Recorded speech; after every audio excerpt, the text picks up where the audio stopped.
નમસ્કાર વિદ્યાર્થી મિત્રો, કેમ છો? મજામાં? ચાલો આજે આપણે 12 સાયન્સ બાયોલોજીની અંદર ચેપ્ટર નંબર 9 એની અંદર આજે આપણે પ્રાણી સંવર્ધન એના વિશેનો અભ્યાસ કરવાનો છે. પશુપાલન એની અંદરનો ત્રીજો ટોપિક એટલે કે પ્રાણી સંવર્ધન વિશેનો અભ્યાસ કરવાનો છે.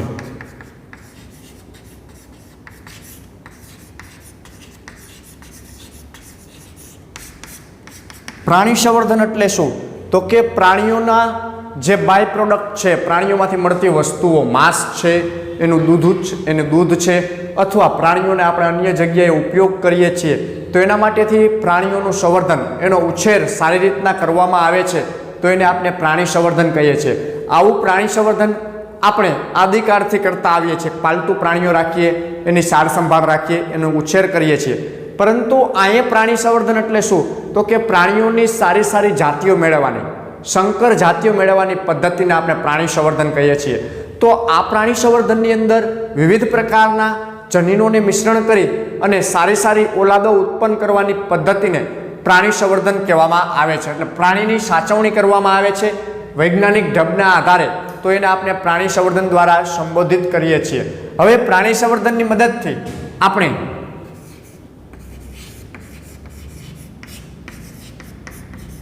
ઉચ્ચ કક્ષાના પ્રાણીઓ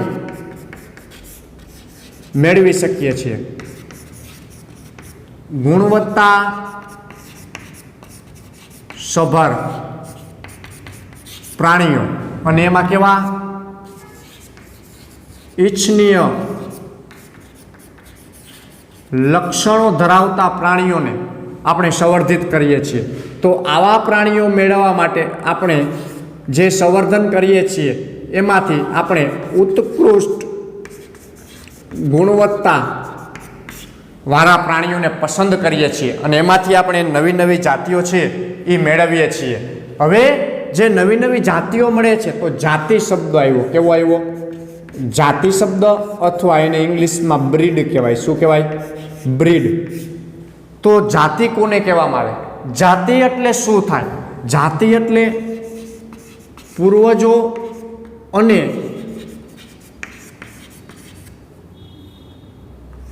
વંશ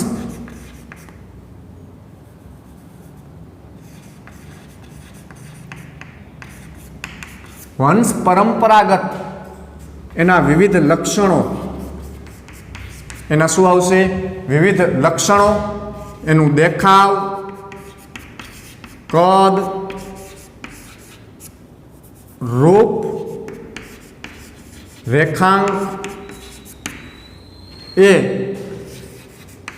એક જ હોય પ્રાણીઓમાં, તો આવી પ્રાણીઓને અથવા આવી જાતિને એક જ જાત કે નસલ કહેવાય છે. કોને કીધું? પૂર્વજો સમાન હોય, એક જ પૂર્વજ હોય અને પૂર્વજોના વંશ પરંપરાગત લક્ષણો આવા પ્રાણીમાં જોવા મળે તો એને જાતિ કહેવાય. સમાન લક્ષણો, રૂપ, રેખા, કદ, દેખાવ બધી જ રીતના સમાન હોય તો એને જાતિ આપણે કહીએ છીએ. જેમ આપણે મનુષ્ય એક જાતિ છે, એમ પ્રાણીઓમાં પણ અલગ અલગ પ્રકારની જાતિઓ જોવા મળે તો એને પ્રાણીઓની બ્રીડ કહેવામાં આવે છે. હવે આવા પ્રાણીઓની બ્રીડ છે એને સંવર્ધન કરવામાં આવે. તો સંવર્ધનની બે મુખ્ય પદ્ધતિ. કેની?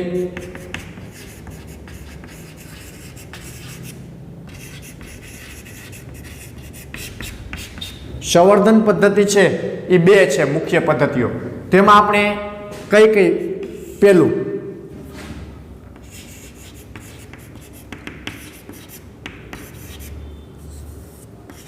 અંતઃસંવર્ધન અને બીજું બહિર સંવર્ધન. આવી બે પદ્ધતિઓ છે. અંતઃસંવર્ધન એટલે શું? એકને એક જાતિ વચ્ચે પ્રજનન કરાવી અને નવી સંતતિ મેળવવામાં આવે તો એને અંતઃસંવર્ધન. બહિર સંવર્ધન એટલે અલગ અલગ જાતિઓ વચ્ચે પ્રજનન કરાવવામાં આવે અને નવા લક્ષણોવાળી સંતતિ મેળવવામાં આવે તો એને બહિર સંવર્ધન. એક જ જાતિમાં પ્રજનન અને અલગ અલગ જાતિઓ વચ્ચે પ્રજનન કરવામાં, આ બે વચ્ચેનો મુખ્ય તફાવત છે. તો આપણે સૌપ્રથમ પહેલા અંતઃસંવર્ધન એના વિશેનો અભ્યાસ કરશે. ચાલો, પહેલું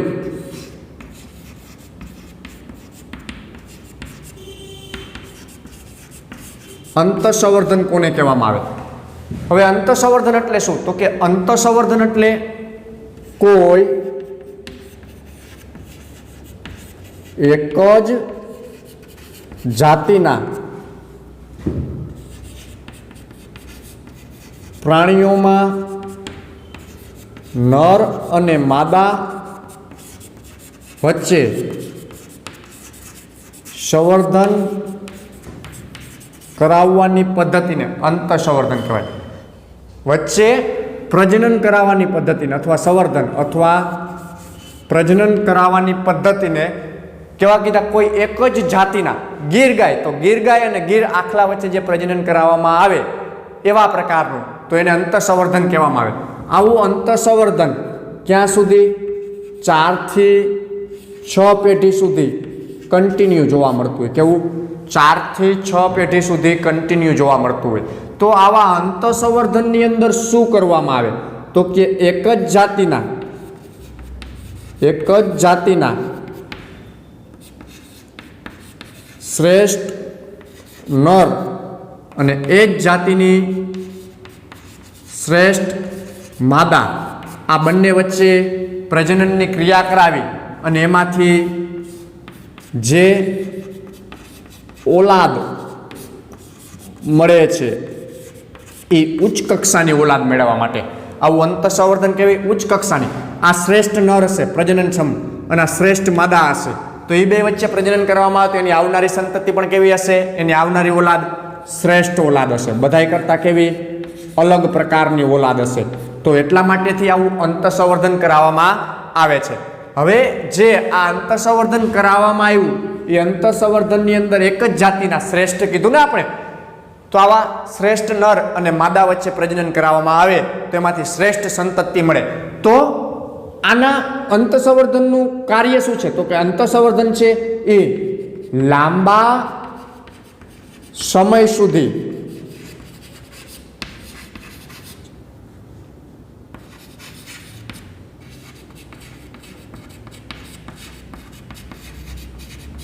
જનીનિક વારસો સાચવે છે. જનીનિક વારસો એટલે જનીનો લાંબા સમય સુધી સાચવે. હવે ગીર ગાય છે એને ગીર આખલા સાથે જ પ્રજનન કરાવવામાં આવનારી સંતતિ કેવી હશે? ગીર. પણ ગીર ગાયને અન્ય આખલા સાથે પ્રજનન કરાવવામાં આવનારી સંતતિ સંકર જાતિ કહેવાય. તો આ એકને એક જાતિને લાંબો સમય સાચવવા માટેથી આ પ્રજનન પદ્ધતિ શ્રેષ્ઠ છે. પછી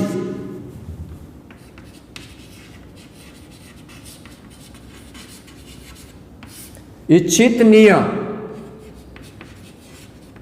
લક્ષણોવાળી જાતિ મેળવવા માટે આ અંતઃસંવર્ધન મહત્વનું છે.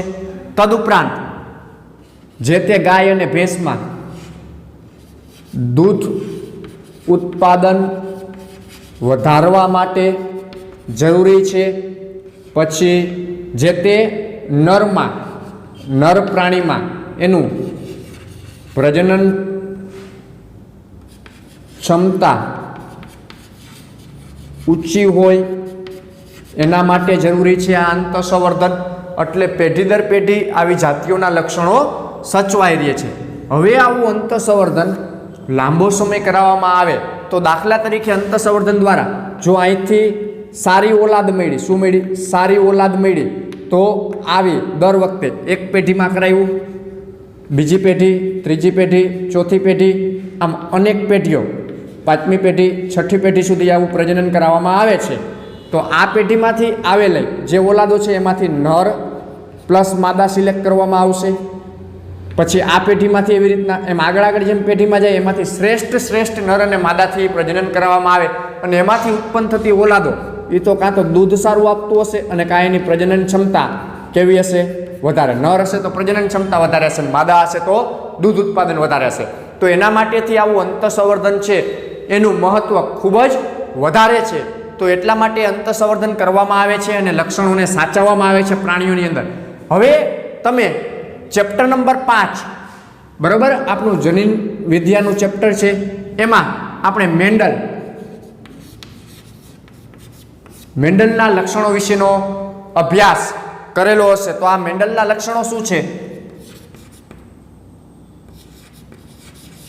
સમયુગ્મી લક્ષણો. સમયુગ્મી લક્ષણો એટલે શું? સમયુગ્મી શુદ્ધ વંશક્રમ, સમયુગ્મી શુદ્ધ વંશક્રમ લક્ષણો એટલે શુદ્ધ લક્ષણો. આના જે ગાયના શુદ્ધ લક્ષણો છે વંશ વારસાગત, એ લક્ષણોને સાચવવા માટે મેન્ડલે આવું વટાણામાં પ્રયોગ કર્યો હતો અને એમાંથી શુદ્ધ જાતિ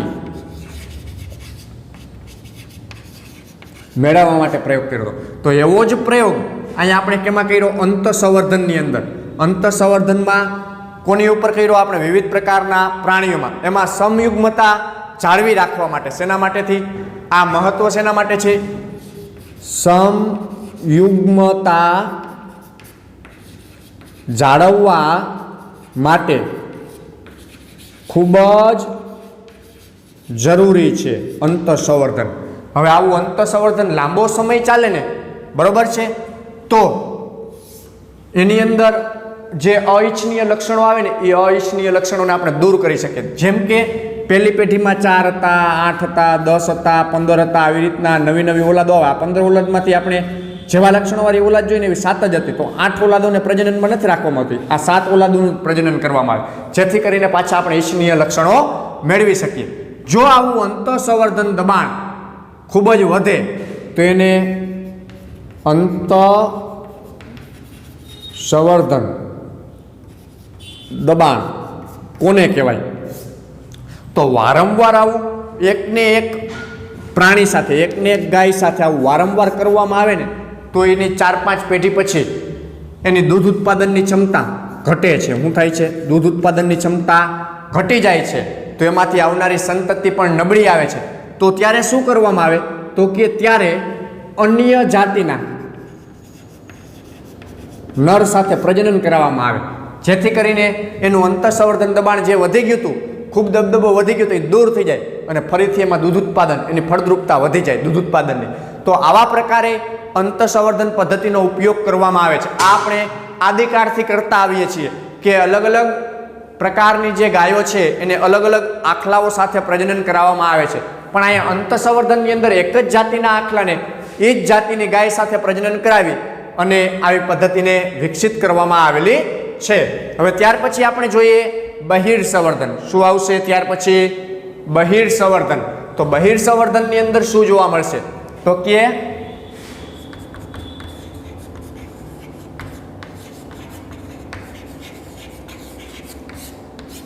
બહિર્સંવર્ધન એને 3 ભાગમાં વિભાજિત કર્યું. પણ બહિર્સંવર્ધન છે ને એમાં 4 થી 6 પેઢી સુધી એના પૂર્વજો સમાન ન હોય એવી જાત સાથે પ્રજનન કરાવવામાં આવે છે. કેવી? 4 થી 6 પેઢી સુધીના પૂર્વજો એ જાતિના સમાન ન હોય, એ જાતના સમાન ન હોય એવી જાતિ સાથે પ્રજનન કરવામાં આવે તો એને બહિર્સંવર્ધન કહેવામાં આવે છે. આ બહિર્સંવર્ધન છે એને 3 ભાગમાં વિભાજિત કરેલું. પહેલું બહિર્સંકરણ. કેવું? બહિર્સંકરણ. બહિર્સંકરણ એટલે શું? તો દાખલા તરીકે ગીર ગાય પ્લસ બ્રાહ્મી આખલો, બરોબર છે? ગીર ગાય પ્લસ ગીર આખલો, આ બે વચ્ચે પ્રજનન, સોરી આ બ્રાહ્મી આખલો ને, ગીર ગાય અને ગીર આખલા વચ્ચે પ્રજનન કરાવવામાં આવે, એક જ જાતિના છે તો એને આપણે અંતઃસંવર્ધન કહીએ. પણ આ ગીર ગાયની 5 પેઢી અને ગીર આખલાની 5 પેઢી ક્યાંય મળતી ન હોય, ક્યાંય ભેગી ન થતી હોય, એવા બે ગાય અને આખલા વચ્ચે પ્રજનન કરાવવામાં આવે તો એને બહિર્સંકરણ કહેવામાં આવે. એટલે 4 થી 6 પેઢી સુધી એના પૂર્વજો, કોણ? એના પૂર્વજો એકાબીજા સાથે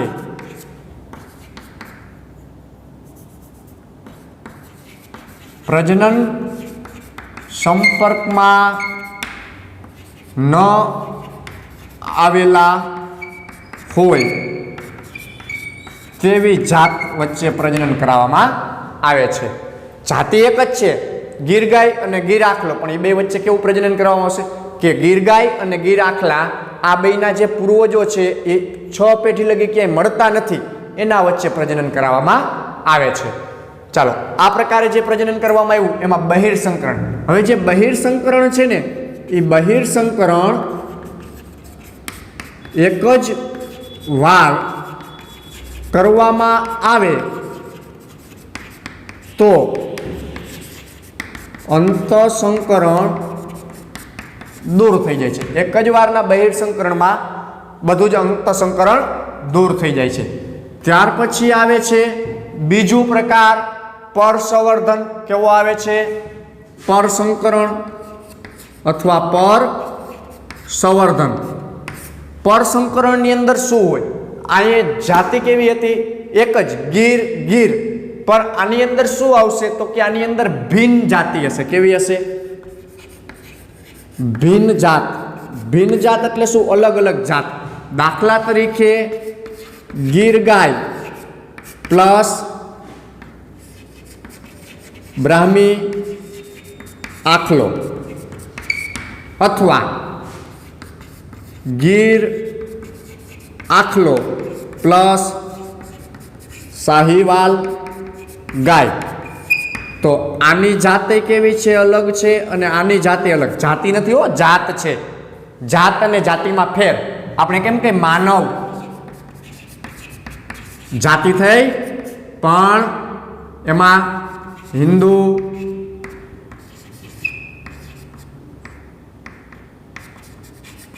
મુસ્લિમ આ જાત થઈ. શું થઈ? જાત. તમારી જાત કેવી? આપણે આવું પૂછીએ ને તો એવી જ રીતના અહીંયા જાત અલગ અલગ છે. જાતિ એક જ, પણ જાત કેવી છે? અલગ અલગ છે. બરોબર? ગીર આખલો, સાહીવાલ ગાય આ બે વચ્ચે પ્રજનન કરાવવામાં આવે. એટલે ભિન્ન જાત વચ્ચે પ્રજનન કરાવવામાં આવે અને એમાંથી મળતી સંતતિ છે એ અવનવા વિશિષ્ટ લક્ષણોવાળી હોય છે. તો આવા પ્રકારની જે આપણે એક વાત કરીએ છીએ એમાં હિરસા ડેલ ઘેટા આવી પંજાબમાં જાતિ મેળવવામાં આવી. કેમાં? પંજાબમાં આવી જાતિ મેળવવામાં આવી. પંજાબની અંદર કેવી?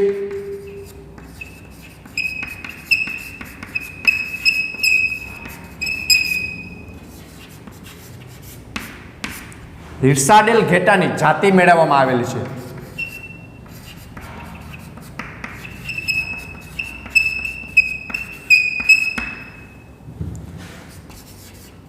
બીકાનેરી ઘેટી અને મરીનો ઘેટો આ બે વચ્ચે પ્રજનન કરાવવામાં આવ્યું ને. આ બંનેની જાત કેવી છે? અલગ અલગ. આની જાત બીકાનેરી છે, આની મરીનો છે. તો આ બંનેની બીકાનેરી ઘેટી અને મરીનો ઘેટો આ બે વચ્ચે પ્રજનન કરાવી અને એમાંથી હિરસાડેલ ઘેટી મેળવવાની. જે શેના માટે? ઊંડ માટે આવી ઘેટીની જાતિ મેળવવામાં આવી.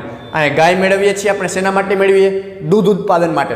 તો આવી વિવિધ જાતિઓનો ઉપયોગ જુદી જુદી વસ્તુઓ મેળવવા માટેથી આપણે એનું સંવર્ધન કરી અને એની સારી સારી ઓલાદો મેળવીએ છીએ. બહિર્સંકરણ એક જ જાતિમાં કરવામાં આવે પણ 4 થી 6 પેઢી ક્યાંય મળતી ન હોય એની વચ્ચે. પરસંકરણ ભિન્ન જાતિ, અલગ અલગ જાતિઓ થઈ ગઈ ને. જાતિઓ નહીં, જાત અલગ અલગ થઈ ગઈ.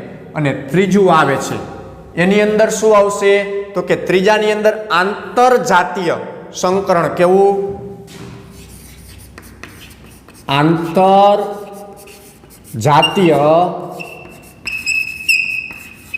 સંકરણ. હવે આંતરજાતીય સંકરણ એટલે શું તો કે જાતિ તો આપણે ખબર જ છે, બરોબર? તો જાતિ એમાં એક જાતિ અને બીજી જાતિ આ બંને વચ્ચે સંકરણ પ્રજનન કરવામાં આવે તો એને આંતરજાતીય સંકરણ કહેવામાં આવે. એનાથી તદ્દન કેવી નવી જાતિ મળે છે.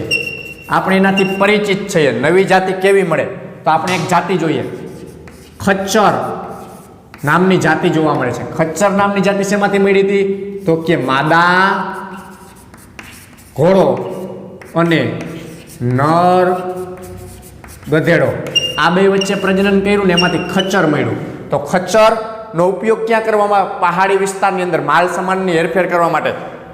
એ ગધેડોય નથી ને ઘોડોય નથી, બેયનું મિશ્રણ છે. જે અલગ અલગ જાતિ થઈ ને, ઘોડાની જાતિ અલગ છે અને ગધેડાની જાતિ અલગ છે. તો એ બે વચ્ચે પ્રજનન કરાવીને આવું ખચ્ચર મેળવવામાં, આવું ને આવું લાઇગર મેળવવામાં આવ્યું. શું મેળવવામાં આવ્યું? લાઇગર. માદા સિંહ અને નર વાઘ આ બે વચ્ચે પ્રજનન કરાવી અને એમાંથી લાઇગર નામની જાતિ મેળવવામાં આવી હતી. તો આ પ્રકારે આંતરજાતીય સંકરણ કહેવામાં આવે. અલગ અલગ જાતિઓ વચ્ચે, તો એમાંથી નવી જે જાતિ મળે છે એ આપણે ક્યાંક ને ક્યાંક ઉપયોગી હોય એવા પ્રકારે. તો આવી જે સંકરણની બધી પદ્ધતિઓ છે, બરોબર, સંવર્ધનની પદ્ધતિઓ, એનો ઉપયોગ કરી અને સારી ઓલાદો આપણે મેળવી શકીએ છીએ, જે દૂધ ઉત્પાદન માટે અથવા કાર્ય માટે, એના માંસ માટે, એમાંથી ઊન મેળવવા માટે અથવા એના અલગ અલગ વસ્તુઓને મેળવવા માટેથી આપણે આનો જુદી જુદી જગ્યાએ ઉપયોગ કરીએ છીએ. એટલા માટે આવી સંવર્ધન પદ્ધતિઓ વિકસાવી અને એનો આપણે લાભ લઈએ છીએ, નવી નવી જાતિઓનો. તો આ પ્રકારે અંતઃસંવર્ધન અને બહિર્સંવર્ધન જોવા મળે છે. બહિર્સંવર્ધનના 3 પ્રકાર: બહિર્સંકરણ, પરસંકરણ અને આંતરજાતીય સંકરણ. તો એ ત્રણેય વચ્ચેનો મુખ્ય તફાવત પણ આપણે અહીં જોયેલો છે. તો આ પ્રકારે પ્રાણીઓનું સંવર્ધન છે એ આપણે જોવા મળે છે. હવે જે આ પ્રાણીઓનું સંવર્ધન આપણે જોવા મળ્યું, તો એ પ્રાણીઓના સંવર્ધનની અંદર આપણે જે બધી વાત કરેલી છે, બરોબર છે. તો હવે જે આ વ્યવસાયિક ઉત્પાદનના અભિગમ માટેથી આપણે આવું કરીએ છીએ. શેના માટેથી? વ્યવસાયિક ઉત્પાદનના અભિગમ માટેથી આપણે આવો ઉપયોગ કરીએ છીએ. હવે આવો વ્યવસાયિક અભિગમ એટલે શું? તો કે આપણે જે તે ઢોરનો ઉપયોગ કરીએ છીએ. શેના માટે? દૂધ, એનું ઊન, એનું માંસ અથવા માલ સામાનની હેરફેર એના માટેથી કરીએ છીએ, અથવા ખેતીવાડીમાં ઉપયોગ માટેથી આપણે આવી સંકર જાતિઓને વિકસિત કરીએ છીએ. તો આ પ્રકારે જુદી જુદી સંકર જાતિઓ વિકસિત કરવામાં આવેલી છે અને જેને આપણે રોજિંદા જીવનની અંદર ઉપયોગ કરીએ છીએ. ચાલો, ત્યાર પછી નિયંત્રિત સંવર્ધક પ્રયોગો. હવે નિયંત્રિત સંવર્ધક પ્રયોગો છે એની અંદર શું જોવા મળે છે? તો નિયંત્રિત સંવર્ધક પ્રયોગ એટલે કે કૃત્રિમ વીર્ય સંચયન દ્વારા કરવામાં આવે છે. હવે કૃત્રિમ વીર્ય સંચયક એટલે શું? તો એના વિશેનો આપણે સૌપ્રથમ અભ્યાસ કરીએ. પહેલા નિયંત્રિત સંવર્ધન પ્રયોગ એ કૃત્રિમ વીર્ય સંચયન કરવામાં આવે છે. કોમાં? પ્રાણીઓમાં કરવામાં આવે છે. હવે પ્રાણીઓમાં કઈ રીતના? તો કે કોઈ શ્રેષ્ઠ નરનું વીર્ય એકઠું કરીને એને ઇન્જેક્શન દ્વારા જે તે શ્રેષ્ઠ માદાના યોનિ માર્ગમાં દાખલ કરવામાં આવે છે. હવે આ વીર્ય કેવા પ્રકારે ઉપયોગ કરવામાં આવે? તો કે જે તે નરનું વીર્ય છે એ વીર્યને સીધું જ ઉપયોગ કરવામાં આવે છે અથવા થીજવેલ વીર્ય ઉપયોગ કરવામાં. થ્વીજેલ એટલે -196 ડિગ્રીએ એને નાઇટ્રોજન પ્રવાહીની અંદર રાખેલું હોય છે, જેને આપણે વીર્ય બેંક કહીએ. જેમ બીજ બેંક આવે એમ વીર્ય બેંક આવે, એની અંદર વીર્ય સંગ્રહિત કરવામાં આવે. આવું પ્રાણીઓની અંદર કરવામાં આવે છે. ક્યારે? તો કે જે તે પ્રાણીઓ છે, કોઈ નર છે એ સારી ઓલાદ છે, સક્ષમ છે, એકદમ માંસવાળો છે, તો એ પ્રજનન સમયે નથી રહ્યો, વૃદ્ધ થવા આવ્યો છે, તો એ સમયે એનું વીર્ય એકઠું કરીને રાખી દેવામાં આવે. પછી એને જે તે શ્રેષ્ઠ માદાની અંદર તબદીલ કરવામાં, અથવા કોઈ શ્રેષ્ઠ માદા છે તો એ શ્રેષ્ઠ માદા છે એની અંદર ઘણા બધા અંડકોષ બને છે, એનું દૂધ ઉત્પાદન સારું છે, તો એવી માદાની અંદર આવા વીર્યનો તબદીલ કરવામાં આવે તો એને કૃત્રિમ વીર્ય સેંચન કહેવામાં આવે છે. કૃત્રિમ એટલે મનુષ્ય દ્વારા એ વીર્યને એકઠું કરી અને મનુષ્ય દ્વારા જ એ જે તે પ્રાણી માદાની અંદર તબદીલ કરવામાં આવે છે. તો આવી પદ્ધતિનો ઉપયોગ એવી જગ્યાએ કરવામાં આવે છે. હવે જે આ શ્રેષ્ઠ નર અને માદા એ બે જ્યારે પોતાની કાર્યક્ષમતા ગુમાવે છે તો એ સમયે આ પદ્ધતિનો બહોળા પ્રમાણની અંદર ઉપયોગ કરવામાં આવે છે. હવે દાખલા તરીકે કોઈ આપણે ગાય ભેંસની વાત કરીએ, એવી જ રીતના સિંહ છે અથવા વાઘ છે, તો સિંહ અને વાઘ, કોઈ સિંહ મદમસ્ત એટલે મોટો માથો, કેસવાળી, શરીર ઉષ્ટપૃષ્ઠ અને એકદમ તાકાતવાળો છે. તો હવે એ સિંહનો વંશવેલો આગળ વધારવા માટે એ સિંહ વૃદ્ધ થઈ ગયો તો ત્યારે એ સિંહનું વીર્ય એકઠું કરવામાં આવે અને એવી જ સામે સારી ક્વોલિટીની માદા હોય એની અંદર તબદીલ કરવામાં આવે અને એમાંથી જે સંતતિ મળે એ સારી મળે. શું કામ? કે બંનેનું એક્સચેન્જ કરવામાં આવ્યું છે એટલા માટે. તો આવા પ્રકારે એનો ઉપયોગ કરવામાં આવે. તદુપરાંત અન્ય પદ્ધતિઓ, ભ્રૂણ ટ્રાન્સફર પદ્ધતિઓનો ઉપયોગ કરવામાં આવે. શેનો કરવામાં આવે? ભ્રૂણ ટ્રાન્સફર. તો એમાં મલ્ટિપલ ઓવ્યુલેશન,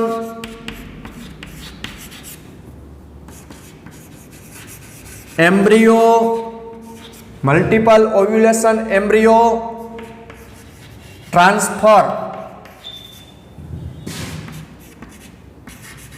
ટેકનોલોજી એટલે MOET મોઇટ, આવું એનું શોર્ટ ફોર્મ થાય. મોઇટનું full form multiple ovulation embryo transfer ટેકનોલોજીનો ઉપયોગ કરી અને આની મદદથી જે તે પ્રાણીઓ છે એ પ્રાણીઓમાં શ્રેષ્ઠ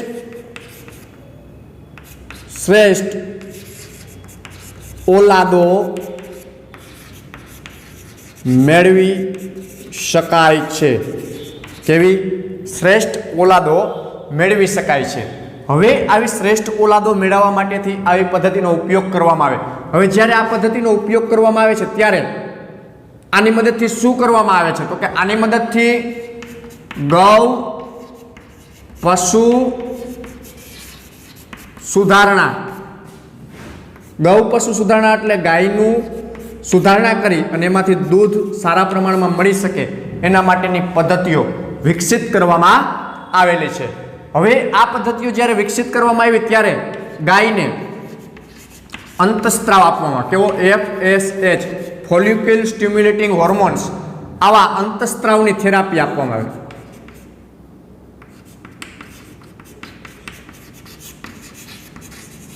અંતસ્ત્રાવી પ્રક્રિયા દ્વારા ગાયની અંદર વધારે પ્રમાણમાં અંડકોષ ઉત્પન્ન કરવામાં આવે. હવે ગાય છે ને રેગ્યુલર એક જ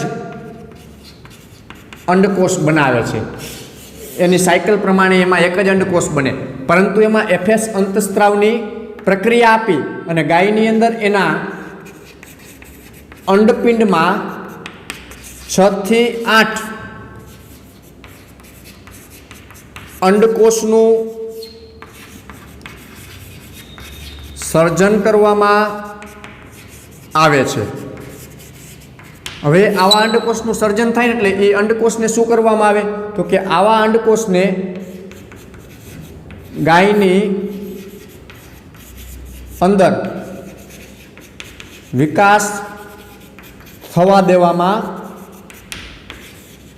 આવે છે. હવે આ ગાય છે જેની અંદર 6 થી 8 અંડકોષ બન્યા, એ ગાયની અંદર વીર્ય સેચન કરવામાં આવે. શ્રેષ્ઠ નરનું વીર્ય એ ગાયની અંદર નાખવામાં આવશે એટલે એના દરેક અંડકોષ છે ને એ શું કરે છે? ફલન પામે છે. ફલન પામે એટલે એક કોષીય હોય, એમાંથી 2 કોષીય બને, 4 કોષીય બને, 8 કોષીય બને, 16 કોષીય બને. તો આવી કોષીય અવસ્થામાંથી પસાર થાય છે.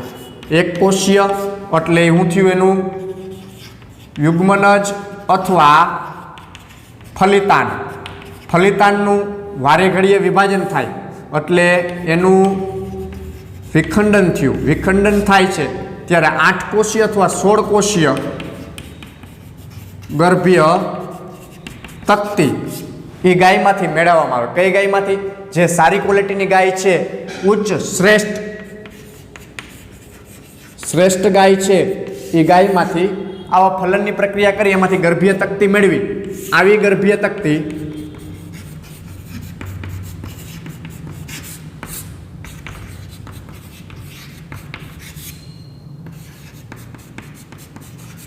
ભાડુતી માતામાં મૂકવામાં આવે. ભાડુતી માતા એટલે અન્ય ગાયમાં. કેવી અન્ય ગાય? કે જે શ્રેષ્ઠ નથી પરંતુ ગર્ભનો તો વિકાસ કરી શકે. તો આમાં તો જનીન કોના આવ્યા? શ્રેષ્ઠ નર અને શ્રેષ્ઠ માદા, આ બેના જનીનો આવ્યા અને એમાંથી જે ભ્રૂણ બન્યું એને આવી ભાડુતી માતામાં, જેને આપણે સરોગેટ માતા કહીએ. આપણે હમણાં જે ચોથું ચેપ્ટર પૂર્ણ કર્યું એમાં આપણે વાત કરી હતી સરોગેટ માતા. તો એવી રીતના આમાં ગાયની અંદર સરોગેટ માતા. તો એક ગાયમાંથી કેટલા? આવા 6 થી 8 ભ્રૂણ મળ્યા. તો આવા 6 થી 8 અલગ અલગ ગાયમાં પ્રસ્થાપિત કરવામાં આવે. તો એક ગાય દ્વારા કેટલા? એક જ સમયમાં 6 થી 8 બચ્ચા બને છે. એ બચ્ચા 6 થી 8 ભાડુતી માતામાં નાખી અને એમાંથી શ્રેષ્ઠ ક્વોલિટીની ઓલાદો મેળવી શકીએ. એટલે શ્રેષ્ઠ જાતિ આપણે મેળવી શકીએ છીએ અને જેમાંથી દૂધ ઉત્પાદન સારી રીતના થાય. તો આવી જે પ્રક્રિયા છે ને, આ બધી જ પ્રક્રિયાઓ જુદા જુદા પ્રાણીઓમાં, ઊંટ, ઘોડા, ગાય, ભેંસ, ઘેટા, બકરા, આની અંદર કરી ચૂક્યા છે વૈજ્ઞાનિકો. અને બધા આવી પદ્ધતિ કરી તો એનાથી શું થયું? તો કે આનાથી ટૂંક સમયમાં, કેવા ટૂંક સમયમાં વધારે ઉત્પાદન મેળવી શકાય છે. એટલે ટૂંક સમયમાં વધારે ગાયો અથવા જે તે પ્રાણીઓ મેળવી શકાય છે અને એનાથી જે તે મેદાનો ભરી શકાય છે. તો આ પ્રકારની પદ્ધતિ છે એ પ્રાણી સંવર્ધનની અંદર નિયંત્રણ સંવર્ધન પ્રયોગો દ્વારા, આર્ટિફિશિયલ પદ્ધતિઓ દ્વારા આપણે આ પ્રકારે નવા જે સજીવો છે એ સજીવોની અંદર શ્રેષ્ઠ ક્વોલિટીના સજીવોને આપણે મેળવી શકીએ છીએ. અને આ સજીવોને મેળવી અને એમાંથી આપણે દૂધ, માંસ, મટન આ બધી વસ્તુઓ મેળવી શકીએ. આપણે ગાયનું જ એક્ઝામ્પલ લીધું. આવું બધા જ સજીવોમાં કરવામાં આવે તો બધા જ સજીવોમાંથી જે તે પ્રોડક્શન મળતું હોય પ્રોડક્શન આપણે સરળતાથી મેળવી શકીએ છીએ. તો આજના લેક્ચરની અંદર આપણે આટલે સુધી રાખશું. વંદે માતરમ. જય ભારત.